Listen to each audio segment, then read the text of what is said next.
Now to Sean Diddy Combs, looking to suppress evidence in his federal trial. Senior investigative correspondent Aaron Katursky is back with the story. Good morning again, Aaron. And to you, Michael, you'll remember federal agents from Homeland Security investigations were hardly shy when they raided Sean Combs' opulent homes in Los Angeles and Miami, guns drawn. The jailed music mogul now argues those searches and other searches of his iCloud accounts, electronic devices, and New York City hotel room following his arrest were unconstitutional. His lawyers argue evidence obtained through those searches must be suppressed. Diddy's lawyers say the government presented a grossly distorted picture of reality when applying for the search warrants, omitting certain facts and including salacious details from an unnamed producer that were never credible. Combs has pleaded not guilty to racketeering, conspiracy, sex trafficking, and prostitution charges. The defense is also arguing here his ex-girlfriend, Cassie Ventura, was a willing participant in drug-fueled sex performances called freak-offs, not coerced as prosecutors allege. Is scheduled to testify against Diddy in the high-stakes trial. With just weeks remaining, the pressure is obviously increasing, and Diddy's legal team is already putting a lot of effort into disputing the evidence found during the mansion raids, demonstrating how dire things have become. Sean Puffy Combs, I don't sleep to this day. I have a problem sleeping to this day. Like, yo, man, I'm here to work, man. I ain't sang in a week. I mean, I'm 13 years old, and I'm telling him, look, you gonna put me in the studio, man. You got Biggie Smalls in there, you got Craig Mack in there. I'm not here to party with you. I don't want to go to the clubs. Matter of fact, I'm too young to even be in here. Why you got me in clubs? We would fight, we would tussle. I moved to New York City, and I lived with Sean Puffy Combs for a year. That's the crazy thing. Now, that was L.A. Reid's idea, right? We're sending you New over York to City. something called Puffy Flavor Camp. There you go.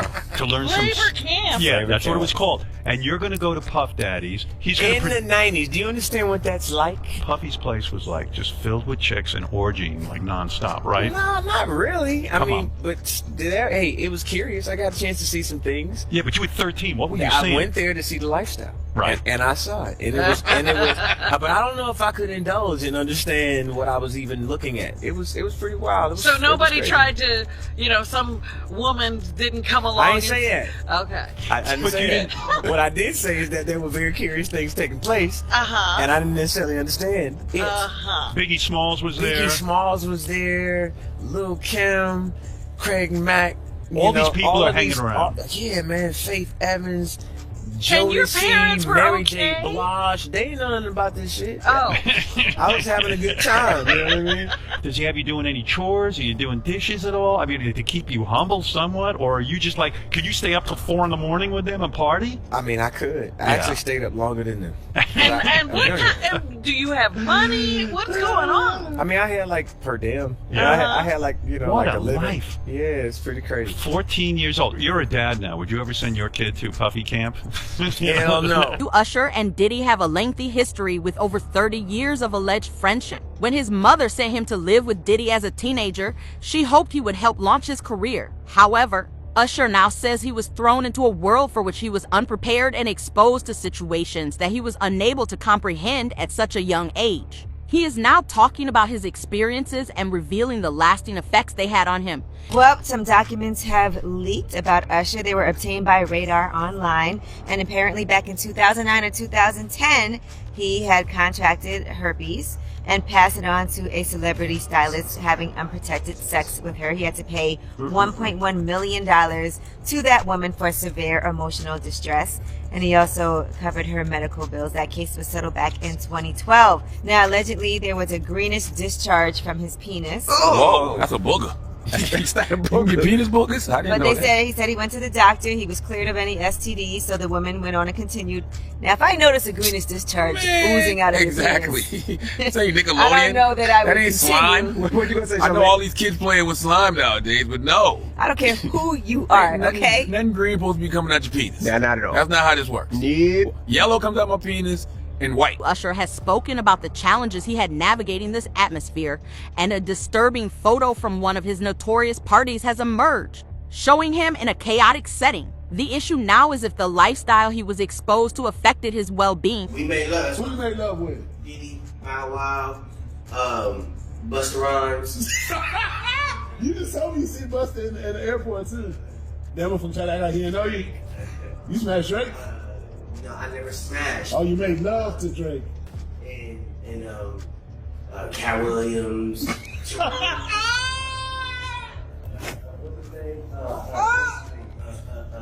Bro, you smashing a lot of people. What's that name? Terrence Howard. Terrence Howard. Terrence Howard. Usher. Usher's a gusher. We want to thank you. Come here. Don't sit on the bed at night. No homo. Don't just don't get close to the bed. Don't get close to the bed. But it's just like, yo, we want to thank you for hosting the thing, man. It's been a pleasure. You didn't have to do it. You did. No. I definitely didn't have to do it. I definitely didn't have to. First and foremost, I'm not getting in the bed. Shout out to him and what he did. I'm just gonna, if we can, let's just put the camera a little this way, just so we're not. I don't want my shot to even. I don't want it to come close to the bed, at all. I should look like he fresh off a goddamn plane. I should. Fresh off the guard stage. That's my brother right here from day one. We used to wake up and, pause. But like that's how. Back in the days when he was like 10 and I was a little bit older, his older brother, we used to fight over the frosted flakes. You know what I'm saying? Before pause was invented. You know what I'm saying? But it's my brother for real. We used to actually wrestle off of the frosted flakes because he used to always get them early. Justin Bieber spoke on how his time with Usher influenced some aspects of his life, implying that their relationship wasn't always fruitful. What was once thought of as mentoring now seems to have been more difficult, resulting in difficulties for both parties. His name's Scooter Braun. Flown out to Atlanta just to meet with him and meet different producers and different people. I was actually going to meet Jermaine Dupri at his studio. And who rolls up? Usher in his Range Rover. Yeah, rolls up, and I was like, "Is that who I think it is?" And Scooter was like, "Yeah." And so I ran up to him and I was like, Usher, I love your songs. You want me to sing you one? And he was like, let's just go inside, little buddy. It's cold out. So the politest possible way he could say no, he did. And I was like, wow, he just turned me down. And I was a little disappointed. He had to go into a studio session, so I was like, whatever. And a week later, he actually watched my videos with my manager and was like, oh my gosh, why didn't I let him sing? So flew me back to Atlanta where I got to meet him again, and he wanted to sign me. But there was something else. Justin Timberlake, right? Yes, Justin Timberlake also wanted to sign me. It was like kind of like, what happened was Justin Timberlake and Usher both went into a ring and boxed it out. And the outcome was Usher. I think it was a TKO. I ain't gonna stop you like that, but this is only a tease. Ladies and gentlemen, introducing to you Island Def Jam recording artist Justin Bieber's getting ready to go down. Just so you know, we're in the studio right now working on it. Get ready because it's gonna be big. Ain't that right, Justin? That's right. That's right. So look out. We're coming. Then, Justin Bieber and Usher's relationship has evolved, with Justin separating from Usher. Justin has publicly discussed how several life situations, particularly his relationship with Usher, had a significant influence on him. You get career. Do you know Raymond Usher the Fourth? No. Do you know an individual entertainer by the name of Usher? Yeah, Usher. That sounds familiar.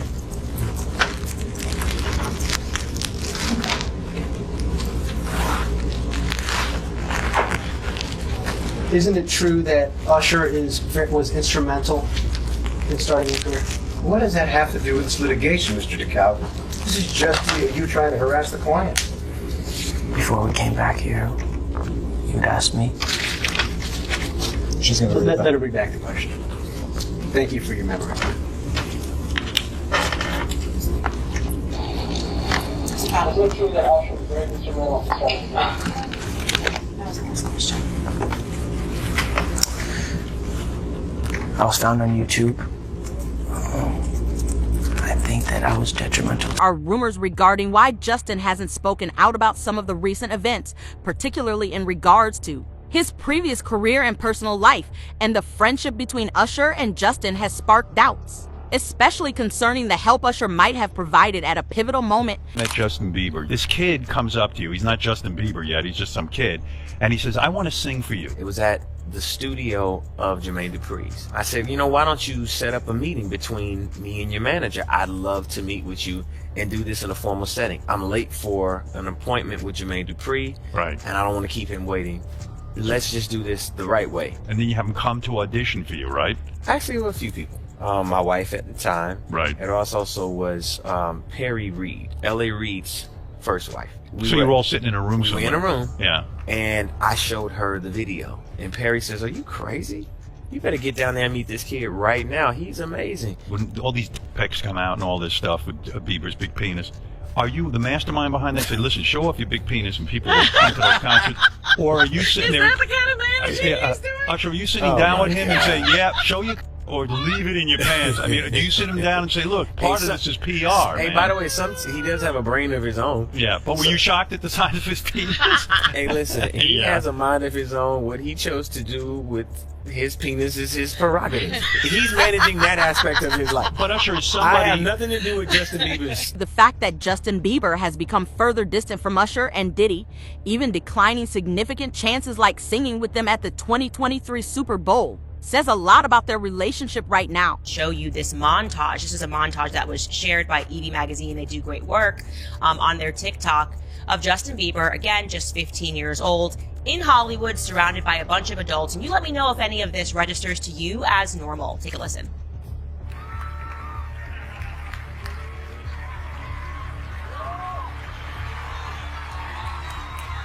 Wow! I feel violated right now. Wow. Lean into me again. You smell amazing. How old are you? Thank you. How old are you? I'm 16. I'll be 17 in like 2 weeks. I don't ever remember smelling that good at 16. Like that was bad. Yeah. Wow, look at your eyes. Yeah, look at what a beautiful place. All right. There have been claims that several insiders were aware of Diddy's bad conduct but decided not to speak out. These allegations imply that there were efforts to conceal specific occurrences. For a minute.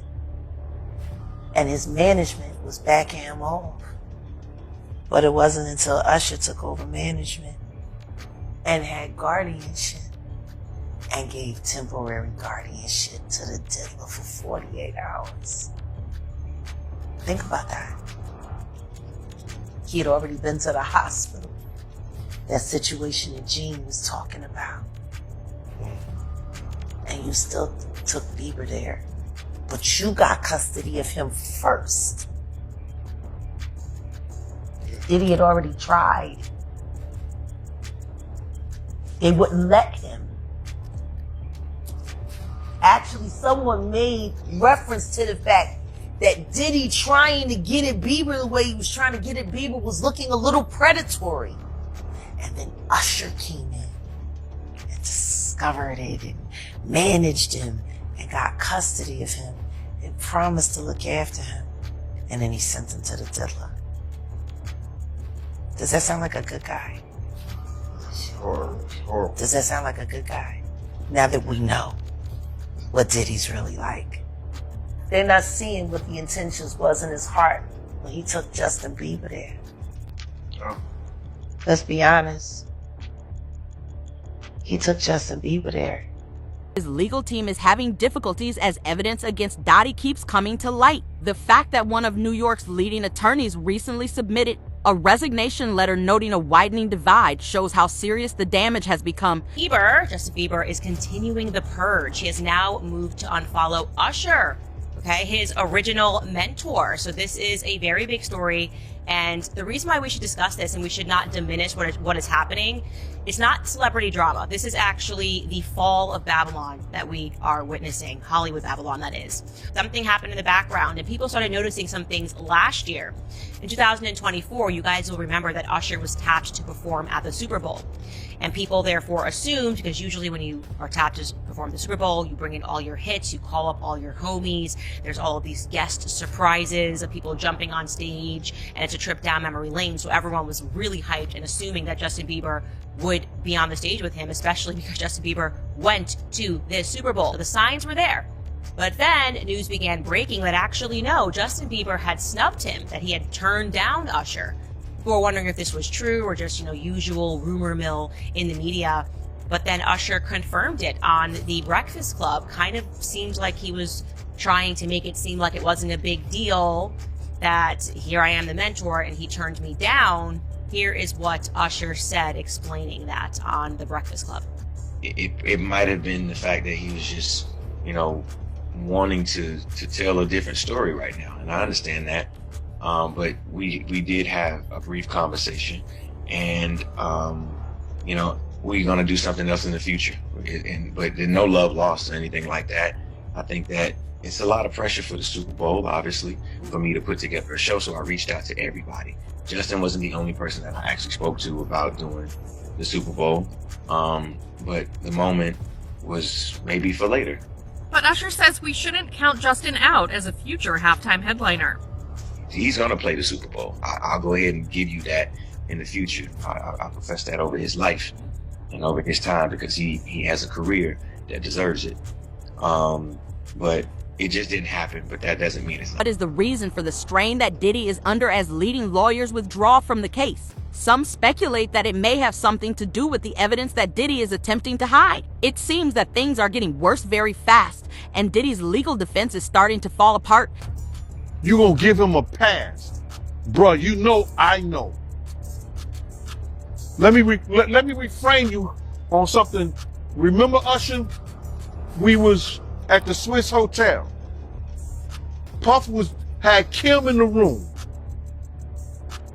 Had one of Keith Sweat's baby mothers in the big room outside the master bedroom. He came outside in his robe. She gave him a fellatio right there. His back was turned to me. She gave him a fellatio. You knocked on the door. I came and opened the door for you. Puff went in the room. You came in the room and kissed that girl dead in her mouth. Now I'm telling that because you taking up with somebody that you know and a lot of more people know didn't do you right when you was at Diddy camp. You mentioned minors, you know, and a lot of people have been trying to drag Justin Bieber into this situation because there's a lot of like suspect looking videos with Diddy and Bieber in it, and you know, they're making a lot of allegations. Same way they made allegations about Usher when Usher was younger. I mean, do you think that there's any credibility to these allegations? When there's smoke, there's fire. Why would Diddy be tapping his kid in his chest to see if he wired? And asking him, are you wired? Why would he be confronting that kid? Why would Justin Bieber make a song about, what is it? I got smashed at a Diddy party or something like that? Why? There's reasons behind all this. So, where there's smoke, there's fire, Ken. I wouldn't put it past him. Yeah, Justin, he's been real quiet about this. I mean, I think like a lot of the other celebrities. I was reading some, Cam, and the kids say after he went to Diddy camp, he started using drugs so heavy and was smashed every day.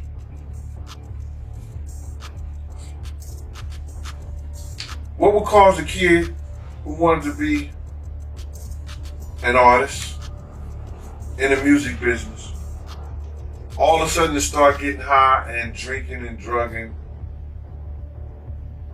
popping pills and smoking? What would cause a kid to do that? I mean, usually trauma. Or a Diddy party. If you don't mind me asking, because I know the topic is sensitive, what happened to Usher? I heard about some music executive from the industry back in Harlem.